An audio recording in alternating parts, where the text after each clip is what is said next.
what took me really to seven figures is when I started to learn how to delegate, how to build a team, because I only had 24 hours a day and I could work 12 of those hours, 15 of those hours, and I would be exhausted because I was working a lot and, never been afraid to work hard. But then I realized it's like, look, I don't want to be the one posting the listings, packing the orders, going to the post office, answering my own emails, doing my accounting, all that stuff. So I started pushing non-strategic functions to other people and finding people that could work for me. So I hired my family, I hired my mom, I hired my stepdad, I found my wife, married her, hired her, and then we started building a team. Building that team and allowing me to have more time to do the creative stuff, to strategize, to see the growth opportunities and more income streams is what took me to seven figures, right? So that was the first mindset shift to go to seven figures, delegation and learning how to lead other people. Welcome, millionaires and future millionaires. You're listening to the Millionaires Unveiled podcast, a show where you'll hear the stories and interviews of everyday millionaires. We'll unveil their decisions, their strategies, and their portfolio allocation.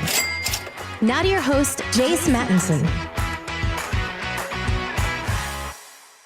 Welcome back to another episode of the Millionaires Unveiled podcast. This is episode number 339.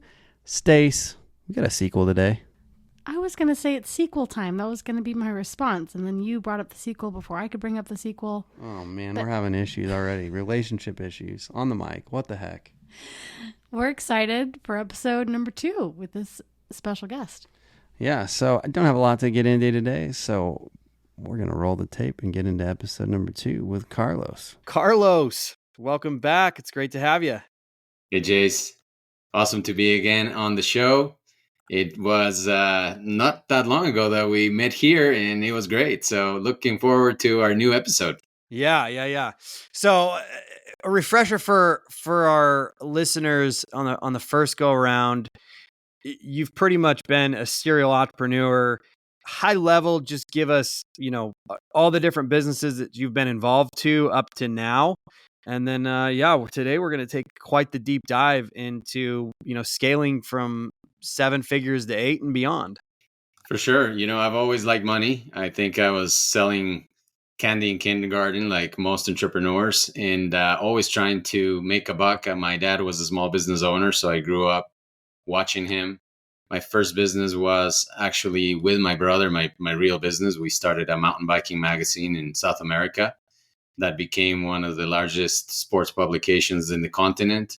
And that was when we were teenagers. So we saw early success. Then I wanted to come to the US. I arrived here at 17 years old, and I should have just continued on the business trend, but my visa was for college. So I finished college, got my degrees. Then I transitioned my visa to go get a job at Hewlett Packard. And I did the corporate life for 5 years, which was great. It was a great experience to understand what I didn't want long-term. And after that is when I discovered e-commerce. I started an e-commerce business selling on eBay on the side. And it was great because when HP started laying off people back in 2001 because of the dot-com bubble, I was ready. And when I got my pink slip, I actually rolled into the e-commerce full time, and that took off. I doubled down. That was when people were saying e-commerce is actually not going to work, is a fad, is just a trend, and people want to try the stuff at the store anyways. But my business grew. I was flipping electronics on eBay. Then later on, I learned how to sell on Amazon. Then I moved back to Colorado from California, and I was renting warehouses for my inventory. And I realized that I actually needed my own place because I was tired of paying rent. And I bought a 50,000 square feet warehouse 12 years ago. That was my first introduction to commercial real estate. I then started a logistics business out of that warehouse. And then I started a supplement company out of that warehouse, which I sold for 8 figures a few years ago. And then I kept along the way on the side buying real estate. So I accumulated a pretty decent size real estate portfolio of small single family homes and duplexes and triplexes. And when I sold my supplement company, I really wanted to focus on something that was forever. And that's when I discovered commercial real estate. And now I have a 1,200 unit apartment portfolio in commercial real estate. So that's in a nutshell my journey so far. So yeah, like you said, serial entrepreneur. However, I've never done two things at the same time. It's always been single, laser focus on whatever I was doing at the time until I got it to a point where it was making me 7 or 8 figures a year. And then I put it in the hands of managers. But I think the real estate's going to be my forever thing for sure. So, gosh, man, you've had quite the journey in all these different businesses. Or, I mean, have any of these businesses not made money for you? Oh, I've started a few that haven't. And there's been periods of time when I was building them where I was merely breaking even or maybe at a loss. So, in the early e-commerce days when I was just trying to figure it out, it would go like I would make money for a quarter, break even for the next, make a little money, then lose the money I made in the last 2 quarters. And it was like up and down until I kind of figured out what to buy, how to sell it, how to market it, how to pay for ads. Because back in those days, in the early 2000s, there was no mentorships, there was no masterminds, there was no conferences. It was all the Wild West of e-commerce. So during those few years, yeah, I lost money on some years, but my batting average was always on the winning side. So eventually took away the wins, and eventually I don't think it got any easier. I think I just got better at looking at the opportunities and understanding how to hire the right people and how to take advantage of the trends and what was coming. And consistently I've made money in every business in the last 10 years that I've been part of them, or I've started them, or I bought them. Talk to us about the mindset that you had, or a mindset shift going from, maybe even 6 figures to 7 figures and then 7 to 8 figures. Yeah, that's a good one, because when I was getting started, getting to 6 figures wasn't hard. It was, I was making 6 figures at Hewlett Packard as a engineering manager in my 20s. So I think I broke that 6-figure barrier in my head that, hey, if I can have a company pay me 6 figures, I can figure out how to make 6 figures on my own. So when I started selling on eBay, my goal was to sell at least $500,000 a year in revenue. And that I crushed maybe in 6 months because, I understood, hey, now I can make money while I sleep. And I would post my listings, and as long as I had good product, good price, good offers, good pictures, good marketing, it would sell. And I would get the orders, and it was consistent, right? Without me having to redo it again. So that's the first time that I saw an indication of passive income, because I would wake up and I would say, oh, I have 200 orders to ship from the day before, or I have 50 orders to ship from the day before. So I started seeing stuff working without me having to spend every minute making the money. So that was the 6-figure mindset, because I was like, you know what? I can do this on my own. Maybe one extra helper. That's it. I can cruise there and be good. What took me really to 7 figures is when I started to learn how to delegate, how to build a team, because I only had 24 hours a day, and I could work 12 of those hours, 15 of those hours, and I would be exhausted because I was working a lot and, never been afraid to work hard.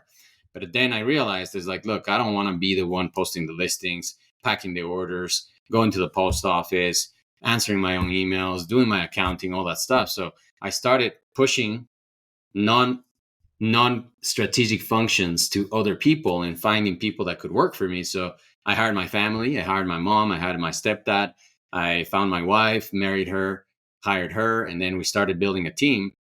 Building that team and allowing me to have more time to do the creative stuff, to strategize, to see the growth opportunities and more income streams is what took me to 7 figures, right? So that was the first mindset shift to go to 7 figures, delegation and learning how to lead other people. What about scaling beyond 7 figures? Yeah, so that one, a lot of us think that is the same recipe as the 7-figure mark, but no, it's not. So 7 figures, you build a team around you. Maybe you're making, $3-5 million a year in your business, and it's all cool. man, but to hit that $10 million mark, it's a completely different ballgame, because now you need to go, for me at least, I needed to go learn from people that were already at that 8-figure situation. So when I got rid of the thinking of, I don't need any mentors, I don't need any coaching. Like my dad was that business owner that was the solopreneur, always by himself, always bootstrapping, never trying to be in debt, never got a big loan. You know, it was all slow and steady. And he made it to the 7-figure mark in his lifetime.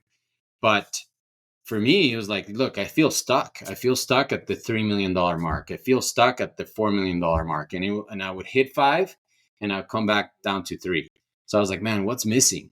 So that curiosity of me, I'm trying to understand what are some of the key things that I needed to learn, is what took me to join a mastermind.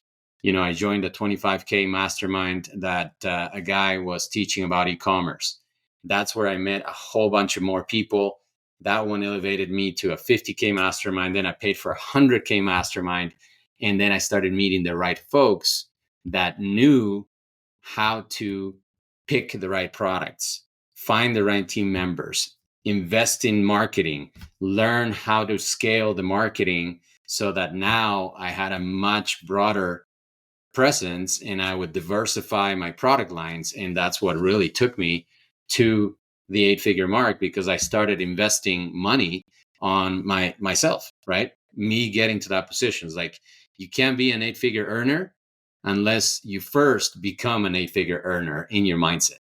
So when I reached that level and I started partnering with people that were already making 8 figures and above, or had already made it, is when almost by proximity, I started getting higher in my business by learning the systems, the strategy, the managing of the people, the product picking, the marketing, all the stuff that you need to take your business to the next level.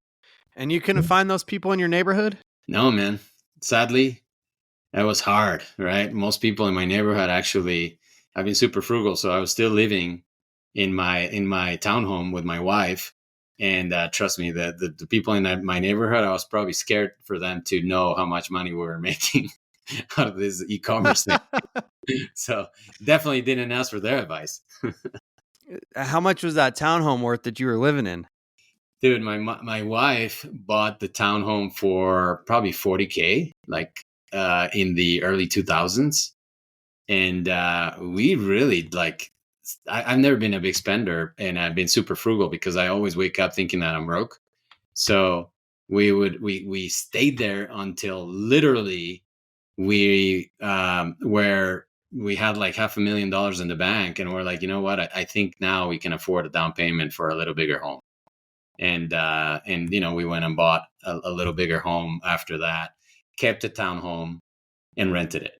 So that was my introduction to rentals, real estate rentals, because we never sold it. Because somehow I heard, never sell your assets, hold on to your assets.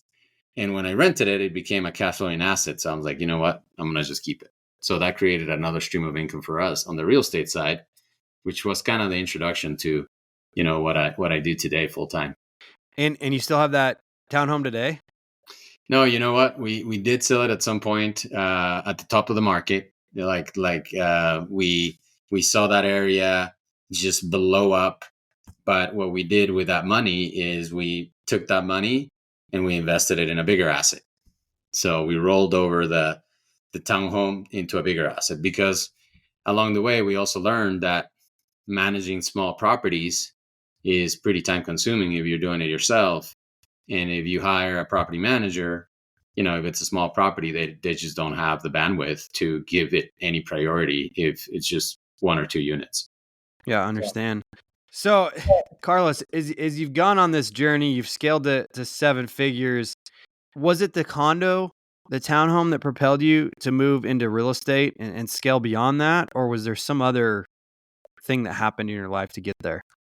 No, I think it was a combination of things, but I think the big push for me when I had my e-commerce business that, you know, I still have a couple of them today. When I had it and it was kind of in diapers back in those days, I was renting a warehouse.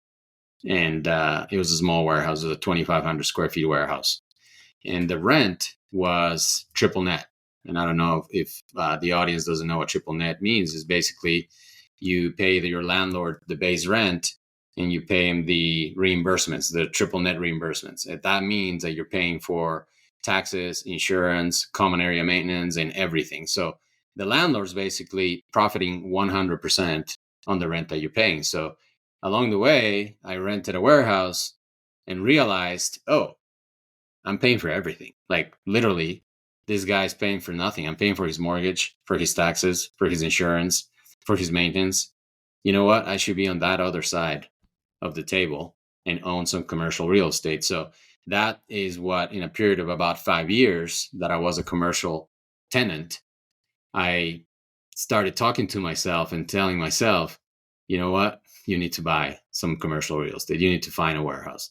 And that took me to where I started looking. And I started looking for a warehouse. And eventually it moved me to, hey, you know what? I need a bigger place. I knew my business was going to continue to grow. So I didn't want to renovate my contracts. And commercial contracts are like 5-10 years long with every renewal.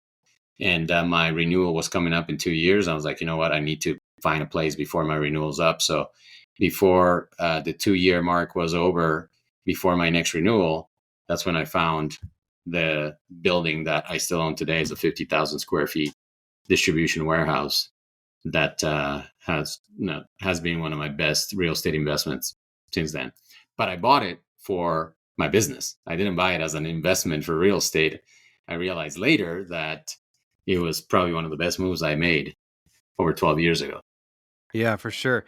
So fast forward today a little bit. I mean, do interest rates play a factor in the way you think about investing in real estate now? 100%. You know, right now, for those that are listening right now that are scared of interest rates, if you're buying a home for yourself, I'm sorry, but you're in a pinch. I read an article from the Wall Street Journal just yesterday that today is 52% more expensive to own a home than to rent it. And a lot of people are going to argue me about that, and mortgage brokers are probably going to, comment below and say, man, you're crazy. I can get much lower. But the reality is that the average person out there, if they want to buy a house right now, they have to originate an 8% mortgage or more, depending on the credit. For commercial real estate, on the other hand, because of the interest rate so high, price actually adjusts downwards when interest rates are high. Because part of the equation of buying commercial property is the debt. And everybody that buys commercial property buys with debt attached to it. And the demand for commercial property actually softens when interest rates are high because people tend to stay on the sidelines. So what's happening right now, Jace, is there's a lot of people in the commercial space with apartment complexes, big warehouses, mixed-use complexes that shouldn't be selling right now. Like literally, they should not be selling right now because it's not a good time to sell, but they have to sell for multiple reasons. Either their loan is coming due in the next few months, meaning that, their 3-year loan, 5-year loan, or 10-year loan needs to be paid very soon. Their debt is floating. They originated a loan at the 3% or the 4%. And now because the floating debt has gone up, now they're paying 8-9% interest on that same loan. So they're pinched. Their cash flow is probably zero, if not negative. And their only solution is to get out of the property. Or what I'm seeing today is lenders are now starting to take over some properties. And they're starting to sell it at whatever is owed on the property, or sometimes less. And remember, for commercial properties, they give you a loan of 60, 70, maybe 80%, but usually 70% of the value. So at the minimum, you can get 30% off, if not a lot less. So I'm excited right now because I'm buying, right? I'm putting about 4 or 5 offers a week at very, very offensive numbers for the seller. But many of those sellers will have no choice but to sell.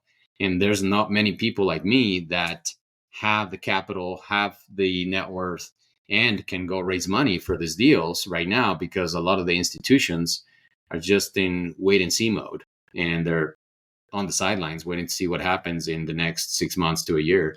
So I'm excited. I think I'm going to buy some very, very lucrative projects in the next 6 months to 9 months.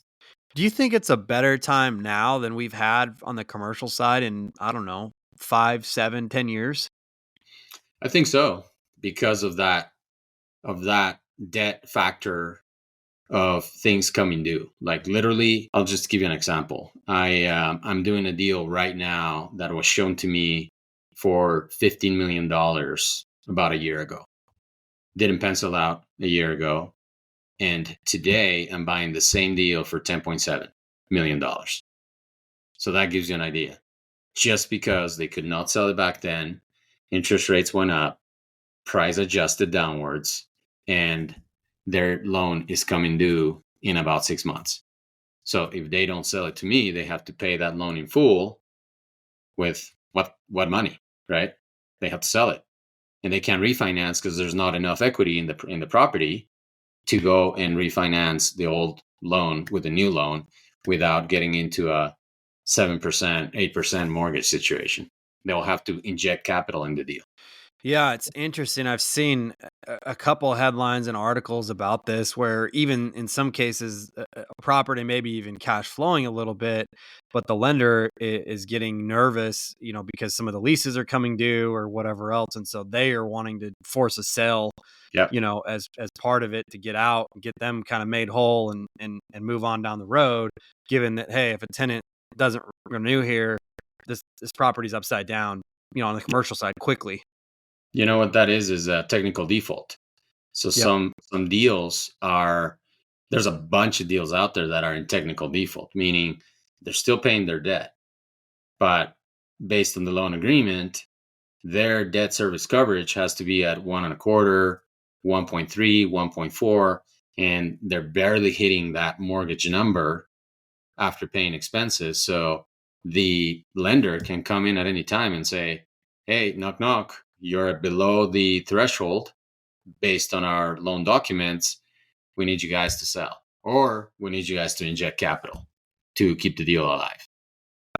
Yeah, I'll be interested to see how this plays out over the next, I don't know, 24 months really, because I'm curious to see how things change, through a presidential election as well. And where's the economy in a year from now to 18 months from now, especially as we're, entering what seems to be a few wars going on and everything else on a global scale.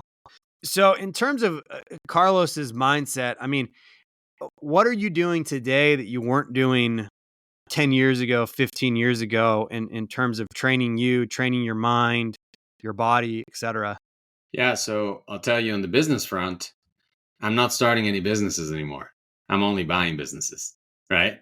I'm buying cash flow because it look a lot faster, right? Buying opportunity of businesses that are, and when I say businesses, I mean real estate property, commercial real estate property that is already performing, but it's undermanaged, undermarketed, no customer service, no systems, no processes.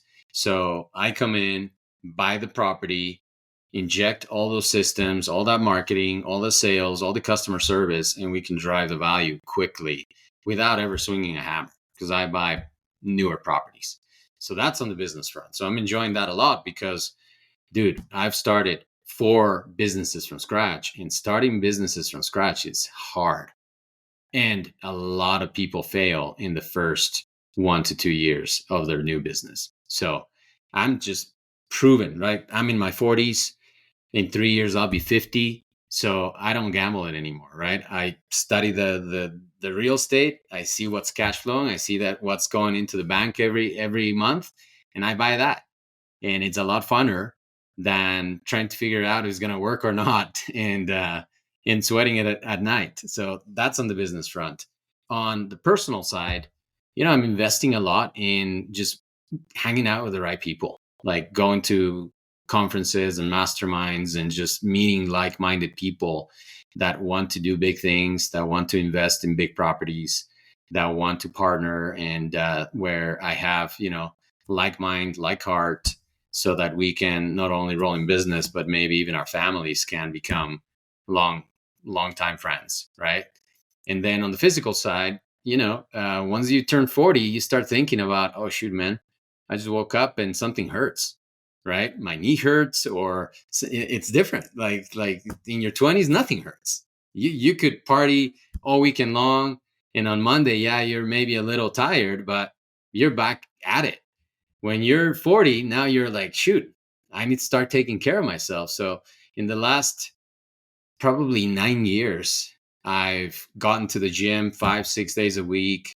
I've started watching what I eat very, very consistently.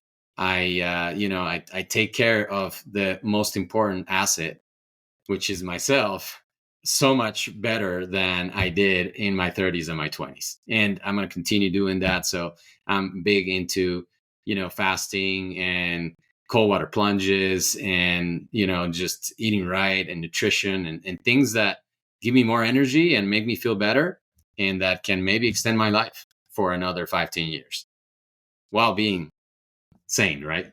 Yeah, for sure. I know there's a guy, I can't remember his name right now, but he's done some crazy things. I think he spends like 7 figures a year on trying to essentially turn his clock back to, but it's, you look at the schedule and it's like, I mean, you're not even doing anything but trying to maintain, your 18-year-old self. Type 100%. thing. Yeah.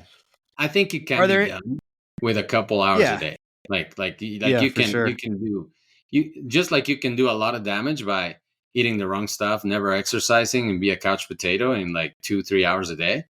You can do the same thing the other way around by just prioritizing your health. Yeah, for sure. Are there any conferences that you particularly like the most that have been beneficial to you and your success? I lately I'm going to, I don't know if you've heard of the Aspire conference, and that one has been really good for me to meet like great people that want to invest and want to grow in business. So I'm loving Aspire. They're going to have 14 conferences next year in different cities in the US. So they're going like ballistic. Their founders are very good friends of mine, and so I like taking my team and going myself. I definitely see myself soon speaking on those stages as well. So I'm liking those. At some point, I was going a lot to real estate conferences, but I find out that now where I'm at in my investing, in my journey, like what I want to attract is business owners that are making good money in their business or their profession that need help understanding real estate investments. And at real estate conferences, I typically don't find that. I just find other people like me that are doing exactly the same thing. So that are maybe trying to figure out the next 1% increase in the NOI, right? What I'm looking for right now is to go help people like myself 10 years ago. Like 10 years ago, I would have loved for someone to approach me and said, hey, Carlos, did you know that you can invest in an apartment complex and get cash flow, get appreciation, get depreciation, and save a ton in your taxes? I would have been like, what? Really? Teach me more. Tell me more. Jace, I never got approached for a real estate investment in 20 years building businesses. So Wow. I don't want to be that guy on the other side that doesn't talk about it, doesn't speak about it, and, kind of keep it away from someone that is ready to start putting that capital to work in something that is pretty secure, like a good real estate investment, other than many other things that are more speculation than anything.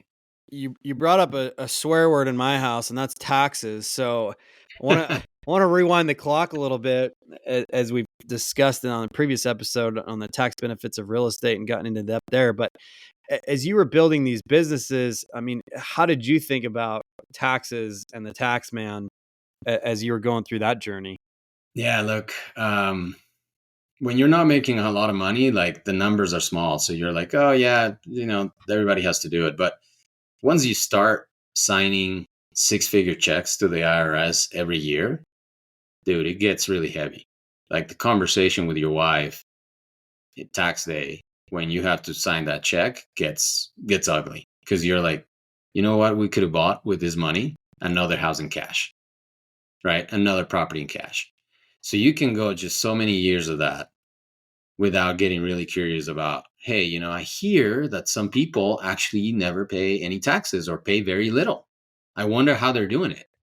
So that curiosity kind of hit me about 10 years ago, because, you know, I was kind of starting to pay six figures a year with every single advice from my CPA. I mean, I would do everything that she would tell me and then some to try to mitigate it. And I just couldn't, because I was making more money. And I think truly, Jays, what this does is, for some people, it almost stops them from fulfilling their full business potential, because the first time you have to sign $150,000 check to the IRS after you've contributed all year, you're like, shoot, man, you know what? I don't know if I'm going to work this hard next year, because you kind of feel deflated, right? So like psychologically, it's like a punch in the gut, if not in the nuts, right?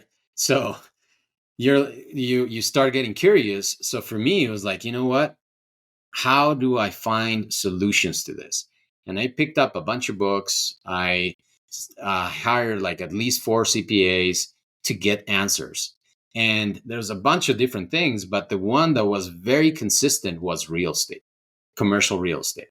So when I sold my 8-figure company and I saw this 7-figure tax bill coming ahead, I was like, you know what? This is the time for me to invest. And that's when I got real busy, double down on learning, double down on all the benefits of depreciation and learning, accelerated depreciation, and all the stuff that real estate can do for you. And I can tell you that today, even though I make more money than I've ever made in my life, I paid minimal taxes, if any, almost zero. The past a couple of years, I've actually gotten refunds.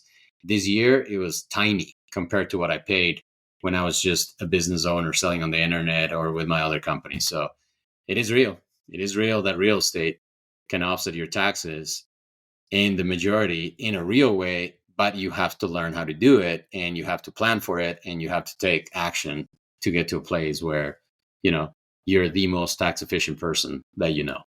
For sure. How do you think about philanthropy and giving back? You know, for me, it's 2 things.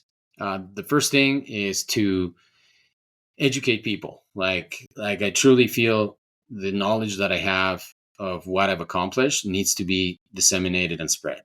So I'm very active teaching every single week, every Wednesday, on a free setting for anybody that wants to come and learn. Like, it doesn't matter if you're just getting started, if you're advanced, if you're halfway down the road, come and learn in one of my Zooms for free every single Wednesday, right? That's my part of giving back to anyone that wants to learn. The second part is to put my money to work in causes that actually benefit people. And what I like to give to is I like to give to causes that help kids learn about money, about business, or that empower kids that are super poor. So I'm from Ecuador. So what we're starting to do now is we're starting to help causes down in South America for children that don't even have access to books or don't even have access to a classroom, and set them up with, you know, a classroom, a school, a place to go learn, a hot lunch for them to be able to not think, oh, shoot, I'm hungry, instead of learning how to spell and write and do math and simple things. So, you know, that's what we're set it up. Eventually, I think what we'll do is probably set up a foundation in honor of my dad. You know, my dad passed 4 years ago, and he was our inspiration in business. So my goal is to set up a foundation with his name attached to it, so that, you know, we can continue what he started, because he was really a guy that brought himself up from absolute poverty to, you know, make $1 million in his business, which was a complete anomaly when you learn where he came from, and having no mom, no dad, raised by his sister, and shiny shoes when he was a kid to be able to pay for his lunch at school. That's cool. Is there anything Carlos has started to splurge on as the wealth has grown? You know, we like traveling. We like traveling a lot. We like to go to Europe. I have planned to take my kids to see Asia, and see the world. I think that for me, those experiences changed me as a kid because my dad was a traveler, an explorer, and took us to see the Great Wall of China and took us to Tokyo and took me to Germany when I was a kid. And, those things for me are very important. So I would say travel is probably the number big ticket that we do. Not too much into cars or watches or brands or any of that other stuff. I typically just roll in my money into more real estate. So I guess that's the big ticket things I buy today, right? More real estate. So is it fair to say that you're never gonna? I mean, you're never gonna outspend what you're making at this point? It's very fair. We've always lived below our means, and we live a very comfortable life. So it's like, I don't know. I wouldn't even know what to go spend it in, other than maybe the Fountain of Youth machine that we were talking about, right? If it ever becomes a real thing, I would probably invest in that, because that would allow me to have more time, not only to create more, but to spend more time with my family and my kids and my grandkids, and be a healthy grandpa and play with them and run with them. And, those things that I believe are super important. Because look, I grew up without a grandpa that played with me and did things with me, because he was older already and he was not in shape, and he actually, could not enjoy with us. So I would like to be the grandpa that actually, goes and plays with the kids and goes to soccer and plays with soccer with them and practices and runs, and that my grandkids say, man, my grandpa's the best, man. I want to be like him when I grow up. Yeah. So is the plan to donate to charity or give to your kids, or what's kind of the plan as the wealth grows? And I think the plan is I don't want to set them up with lump sums. My goal is to set it up in a way that, like, they'll be taken care of, but it'll be set up in a trust that unlocks when certain achievements are hit. So it's gonna be a little gamified, just to keep them hungry. I think it's important to keep kids hungry, especially nowadays, right? Because I was hungry, and my parents were never able to give us everything we wanted. So I think that actually helped us seek for more and achieve the next level. So the big challenge for me is figure out a way that my kids don't get too comfortable, and that they still pursue things with passion, with desire, with hunger, and that even they make their own money, right? I mean, look, I will never let them starve, or I'll never let them just, have huge needs. But I think that a little bit of challenge, a little bit of pain, a little bit of struggle is healthy for kids. Like, I try to put them in situations where, hey, we go raise a Spartan raise. And I did something this couple last weekends where, my kids are 12 and minimum age for a Spartan raise is 14. And, I might have said that they're 14. and so they ran the adult Spartan race with us, and guess what? They just took off like rockets and enjoyed every minute of it, and got muddy and dirty and loved it. You know what I mean? And those experiences are the ones that I want for them, so that, they experience a little difficulty, they experience a little bit of hunger, a little bit of thirst, a little bit of fatigue, so that, they become tough human beings. Because, life doesn't get any easier, and the world's not getting any easier anytime soon. It's only getting harder. And for those that are weak, I'm sorry for them. Yeah. Are there any other strategies that you're using or plan to use to help them kind of develop those skills and mindset, and not get too comfortable and want to go chase that themselves? Yeah, as I get a little older, I think we'll probably do. I don't know if you follow Jesse Itzler, but he has a great philosophy about this, of doing one big thing a year, like one big major thing a year that is kind of like out of the norm. Like, hey, let's go climb Mount Everest, or let's go to Antarctica, or let's go and do something that, you'll remember forever. So I'm trying to book that one thing that they'll be talking for the rest of their lives and say, hey, in 2024, we actually went and stood at the top of the highest glacier of the world, right? And it was cold, and it was crazy, and I remember like it was yesterday. And they'll be telling those stories to their kids. So if you think about one big thing a year that you can do with them and your family, they'll have stories to tell for, they're only 12. So by the time they're 18, they'll have 8 massive stories to tell about the one big thing we did in a year. And then every quarter, do one thing that it's a little smaller, but still kind of out of the norm. Instead of going just to a basketball game, maybe go hike a big mountain, maybe go to a state that we don't know and take a trip to a country that we don't know, and start, accumulating those life stories for them so that they experience to see the world. And especially for me, I want them to go see kids that don't have as much as them. Like, go to South America, see kids on the street begging for food, see kids that don't have shoes, see, children that, are not as fortunate as them, because that, I think, brings you a lot of perspective and helps you understand how good we have it, so that you develop this deep sense of gratitude for, what has been done up to this point when you were born in this family, that you'll never have to go through that, but there's other people that need it. And, so that they become good human beings that want to give back at some point. Yeah, for sure. Do your children know of your wealth at all? We talk about money a lot. Like, that's one thing that I think is very important, that the kids understand the value of a dollar, but also that they're not afraid of money.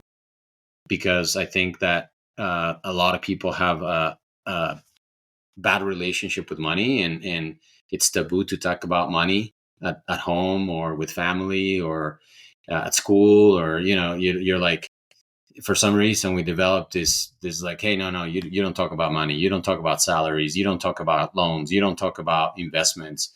And why? If the language of business is money and we need money for everything, why wouldn't we talk about money? So, we play Monopoly a lot. I teach them about cash flow. I teach them how to underwrite an apartment complex on a napkin. I teach them how to use a calculator. I tell him, hey, look, you know what? I just signed the lease a week ago, just literally with my son, right? We grab the calculator.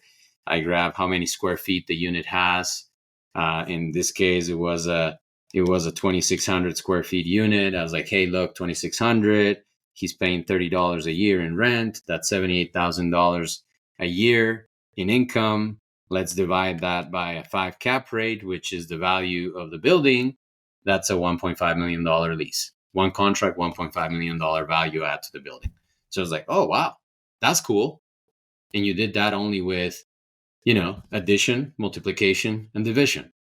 I didn't need differential equations or calculus or any of the crap that I learned in engineering school to actually create $1.5 million in value for my property. So simplifying it that way, so that they lose every fear they have to money, and they actually think, oh, you know what? Going and making $1 million is not that hard. Let's go do it. That's awesome. Well, Carlos, any last pieces of advice for somebody to go from, 7 figures to 8 figures, or maybe even 6 figures to 7? Yeah, man, look, I think just put your ego aside, become a student, and become a lifelong student. I'm a lifelong student. Like, I never stop learning. I think that I can learn every single day, and I seek for the opportunities to get close to someone else that has gone further than me, higher than me, that knows more than me, and that is willing to teach it to me. And I'm humble enough to say, hey, look, I've never done that. What is the key? Which I think that's what you're doing exactly with these podcasts, right? You're disseminating amazing information so that people can become lifelong learners, and one nugget out of a conversation can help them take it to the next level. So I would say, look, become addicted to learning, never stop learning, read books, listen to podcasts, watch YouTube videos, pay to go to conferences, invest in yourself. The investment in yourself is not limited returns, it's infinite returns. Like the stuff you learn, you can use it for the rest of your life. And I think that's the big problem with people. They stop learning after they graduated high school or graduated college. And sometimes that's the end of their education. While for people like us is like, we're hungry to learn more and to get the last bit of info that can take us to the next level. So more better, right? That's awesome. Where could people sign up for the Wednesday Zoom, man? I'm excited to attend one of those myself. Yeah, look, they can go to infinitecashflow.com. It's my website. You'll see my face on that website. And there's a link at the top that says education. Just sign up for the Infinite Cashflow Show. We do it on Zoom every week, every Wednesday. And we talk about different topics like top mistakes not to make in real estate, how to raise capital for real estate, how to increase the income of your property, how to create money so that you can invest in real estate or invest in real estate with no money. So there's a bunch of different things. I usually let the audience tell me week to week what they want to learn next week. And that's our format. And it's been growing every single week for the last 2 years. I've had it for the last 2 years, every single Wednesday. And, it's exciting because, some of the times also we have in-person events so that people show up and we do it for free as well here in Denver. That's cool. Any other places that people should reach out or get a hold of you? Yeah, look, they can find me everywhere. I'm on Instagram, on TikTok, on YouTube. Carlos Salguero is my name. I am Carlos 10X is my handle on most social media. And that's one big thing I'm doing this year. I'm pushing super hard on social media. Very hard to not find me these days because, that has been one of my biggest priorities this year. And going on to 2024, we're going to blow up. So because I need to reach more people, I need to help more people. That's awesome. That's Carlos. Appreciate you coming on the show today. Thanks so much, Jace. Appreciate you.